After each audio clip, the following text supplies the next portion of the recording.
In December of 2021, after months of looking, I had finally found myself a new shop. It was an old abandoned tire shop that had seen better days. It was extremely dirty, disorganized, dark, and overall just nasty.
Test it?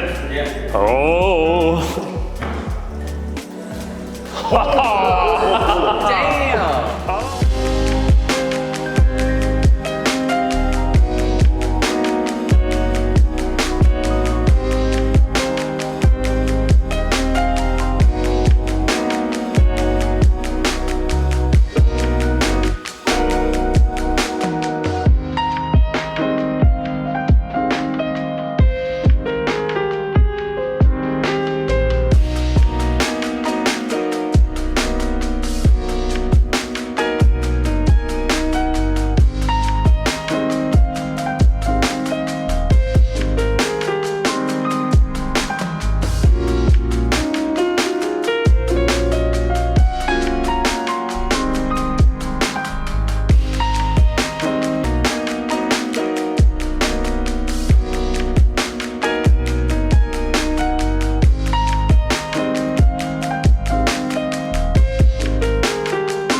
after a month of hard work, the shop was done. At least for now. I have to give everyone who made this shop possible a huge shout out. All of my sponsors, HTP Welders, Langmuir Systems, Sonic Tools, Rogue Fabrication, Wall Control, Viper Chair, Swag Off-Road, all of my viewers for watching the videos and supporting the channel, and all of my friends and family who came out and helped and actually made the shop what it is today. But for now, that's it. I'm extremely pleased with how it came out. I can't wait to build some awesome cars in here, and I can't wait to continue to transform this shop into something amazing. If you want to check out my other quick builds, check out the cards in the top right corner of the screen. If you enjoyed the video, please consider giving a like, sharing it, and subscribing.